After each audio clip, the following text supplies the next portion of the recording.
Hey there, Sabres. So after day one of siding on the Oak Ridge building, we want to review the process, the steps, and the order of operations to get to this point so that when we start up on other projects like the ski chalet or any other things we need to side, we know what's next. First of all, we had to finish out soffit and fascia.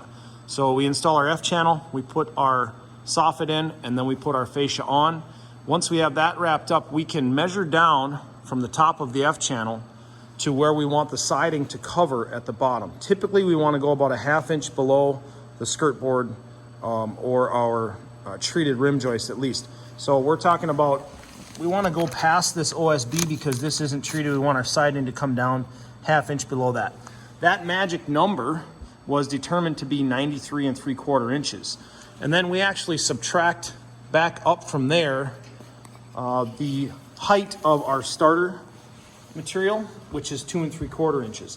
So to get this number, this was 91 to where we snapped this line. We set the starter to the top or to that 91 so that we get 93 3/4 to the bottom and we get our coverage all the way around the building. Order of operations wise, before that, we would typically J-channel out any of our openings. So in this case, we've got a door opening. And the process that VD Exteriors used is they are going to cut their verticals to, they pull off of here with the tape measure, flush with the top, all the way down to that magic number on the bottom, that 93 3/4. We want to cover down to the same distance as our siding here. And then going across the top, they run that piece wild, which means they're going to put a J-channel piece on the top that's longer than it needs to be. And you can see here, they nailed it up here. It was this much longer than it needed to be. And even their verticals, they could run past as well. And then they cut this flush in place versus trying to cut it 3/4 of an inch longer on each side and get it centered up. They just run it wild each side, nail it in place, and then they come in here with the snips and cut it. They still fold these tabs down to allow for water drainage. So they're cutting that back quite a bit. This is probably an 1¼ inch slot here that they cut all the way back, and then they just trim the front side. The back side gets buried behind siding, so you don't see that. They also put their corner cap on then, and that corner cap is just cut to the 93 3/4 length. So it goes tight up to, let's get this out here, tight up to the F channel at the top here, and same height as where we want our siding to end down the bottom. So those were cut to 93 3/4. I got a few videos here.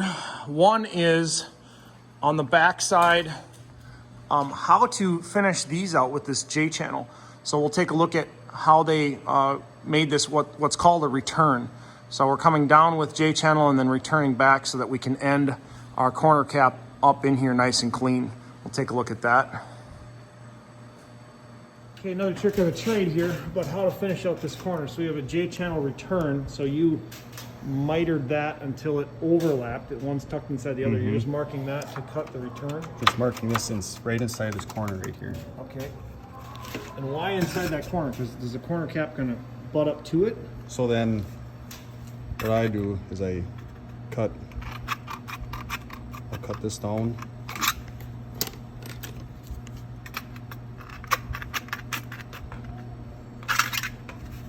And then I'll just cut a little bit of this off. And then that way it'll fold inside this. Just like your top. Just like on top of J-channel.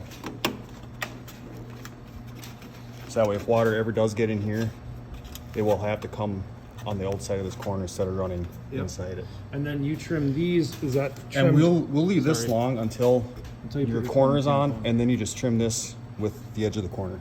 Okay. And you, like going up the siding, you just work around it. Yep. As you go up. Yep, just go around and then Back notch around here. Stay on there because Yep. it's hidden anyway. Yep. Okay. And then you got to figure a plumb cut at the top too, or do you? That'll be 45. Notching. One of them will be 45. Okay. Just so it's straight up and down. Yep. So I can just tack this on here. Oh, where it comes down, right there, yeah.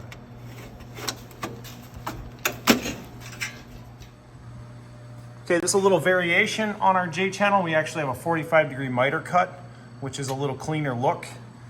Same concept though, we ran, looks like he cut his tops to be the exact length and then mitered those. And if you're that good, well, you can do it. We still run that tab down so that water drains down here.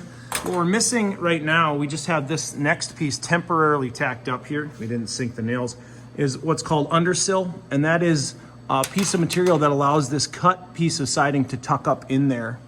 And we'll show another video on that undersill and how to install that. Okay, we want to show you something quick. Now, you don't have undersill installed here yet, No, right? there's not undersill installed. And you yet. can do it, or you're not doing it? We'll just tack this piece on and just take this piece off and Okay, put the undersill on. so you were explaining that you put notches in here. These are these, oh yeah, they have a lip on the bottom. It actually punches through. And that notch is what's going to hook on the undersill inside this J-channel. Yep, the undersill will get pushed up tight. You'll tack it in for now, just for today, to hold it, put it somewhere kind of thing? Yep. And then pull it down tomorrow after we get some undersill and put it in there. So that fits tight. Nice. Yep, there's Now more. what about here? Do you just leave those, you do fold them up? Yeah, they do So we get got our filled. J channels trimmed and then wrapped on the top as well. Yep. Okay. Now you 45 mitered yours? Yep. And then what about that top there? Do you trim that? actually gets cut off. Okay. So we'll just take to snip that off. And that's it. Okay. We haven't talked yet about this, but overlap here, the width of the J channel, and then 45 that back to finish it out. Yep. That just gets cut and bent down here as a drip guide Yep. and nailed off every 12 inches. Okay. Well, that's pretty good day one, guys. Something else that happened yesterday as we were installing this, this single 6-inch, which is what this is called. When we look at how this interlocks, there is a lip here on the top, right? And then we have between our rows of siding, we have this interlock happening. Let's take a look at it on the back side. Maybe that's a little easier to see. And it should snap together. And you should feel a pretty positive lock from that. The Edco, it just gets pulled up tight. It doesn't necessarily snap in like some of our vinyl siding does. It just pulls up really tight, and that is good. And you've got to hold that up tight when you nail it. If you don't, it will settle slightly, and then it will essentially come apart. It's just like a friction, not a friction, it's just a wedge fit there, okay? So we've got two pieces of siding that have to come off because they did not get hooked in. And that's why Brian put this piece of material in here, because they did not grab all the way down to about right here. And now you can feel that coming out. So I gotta pull this piece off, then pull this piece off, raise it up. Don't go back into the same nail holes. We've gotta angle those, or angle the nails up. And then as we set the nail, we can pull it up and actually lift that siding in. This steel Edco is tough stuff to get hooked and to make sure that we're good all the way down. I have the same problem on my house. Edco, I have double 6. It's actually 12 inches at a time. They quit making it because it was really hard to get it to hook in properly and stay. So the bottoms will pop out occasionally, and you've got to, once this is all installed, you can't, like, taking off this one piece is not a problem and going back to fix. But if you had this whole side up, there's really nothing you can do with that. You can push it in and try and pop rivet through the bottom, but it just gets to be a mess. Here's another consideration as we go up. We want our siding to match. Notice how much further down we are here than here. That is not a good thing. We can go down to the bottom and see that it really started happening down here. This is where the problem occurred. We're not level from one side to the other. The left side here is lower, right? Correct, I should say, and that's just gonna carry all the way up. Now you can try and correct that, but we're actually going kind of the wrong way, it looks like. We're losing more on the left-hand side. And wherever you have a corner in a building, well, if you look at that from a distance, it doesn't line up, right? It's not correct. So we wanna be conscious of that on this side. We'll take a look at that first course when we set it and see if they are true and running even around the corners. Additional work that we did, we marked out studs. We could see through. You can actually see the green chalk lines maybe through here, probably not, where these studs should be. But we marked out for studs so that we are nailing that up where the studs should be. And we'll have a little bit of angle calculations when we get to the top. We'll need to we'll need to J channel this out before we get up there to side it. So that's our progress. Something else, just as I'm thinking randomly here, Brian had said when they set these corners, they typically nail into the corner first. So it kind of pushes that corner cap on tight, and then they set their nails from either side. This particular corner cap is good. When we look at this one, is not sitting straight right now. I don't know if you can see that little bit of twist. It's opened up this way. Maybe we can see it better from this angle. It's definitely twisted out on the bottom, which is just gonna make that quarter cap not sit right.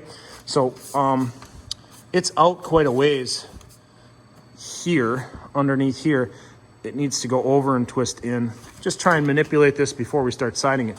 Especially like right here, you can see how much that's twisted in, like 10 degrees or more. So that needs some adjustment and some work before we would start siding and committing to that.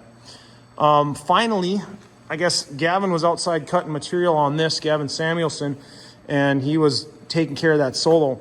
We can cut inside today. It's a lot louder.